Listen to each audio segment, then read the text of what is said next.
Hi, Warren. Charlie, John Norwood from West Des Moines, Iowa. Thank you so much for the annual meetings, and please don't move it to Dallas or some other place. I've got my system worked out here. We won't.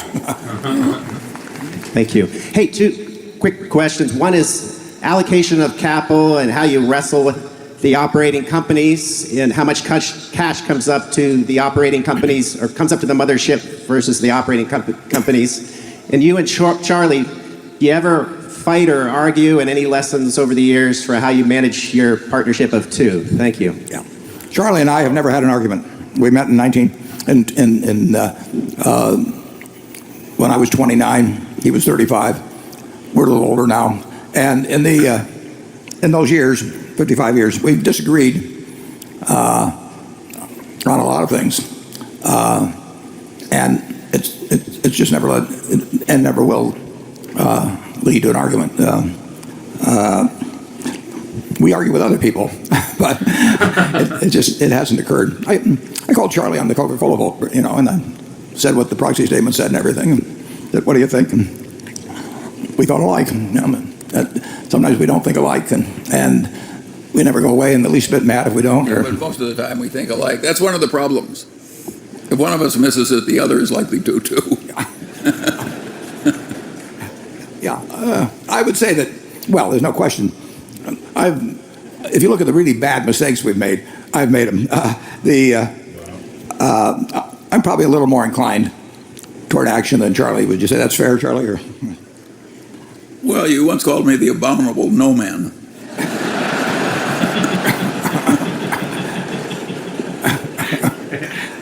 El abominable hombre de los no. Now we missed. What was the first part of the question? Capital allocation. How do you decide how much cash comes up from the operating companies, the mothership? Yeah, that's pretty simple in that we don't really care too much where that 20 billion minimum is. We wouldn't. Well, we don't count the money in a regulated, in the energy business or the railroad. So we really count the money that we could make a phone call and get. With interest rates at these levels, we sit around sometimes with every one of our companies, I would say, that probably has more cash in it than if some other large conglomerate was running the place. They would probably have sweep accounts and all of that.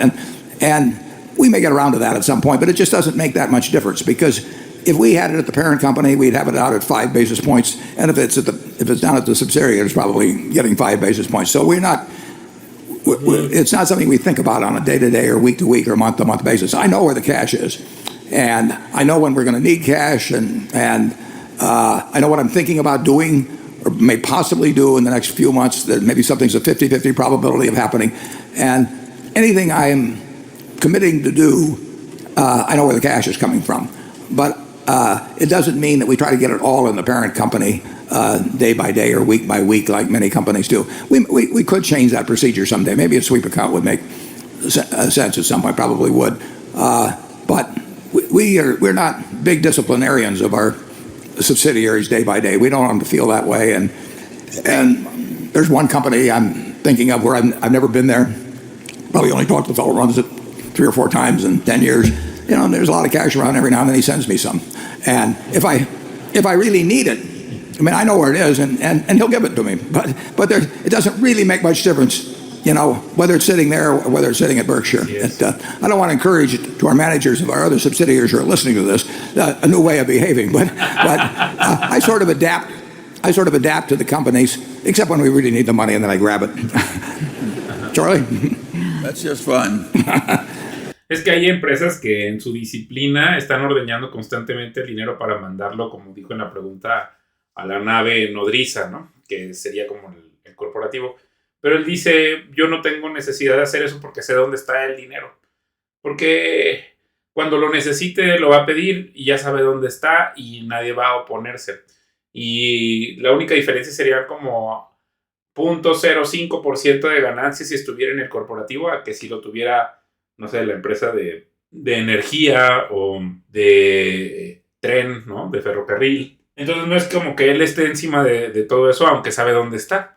porque siempre hay formas de saber exactamente de qué tamaño es la cantidad de efectivo que se tiene.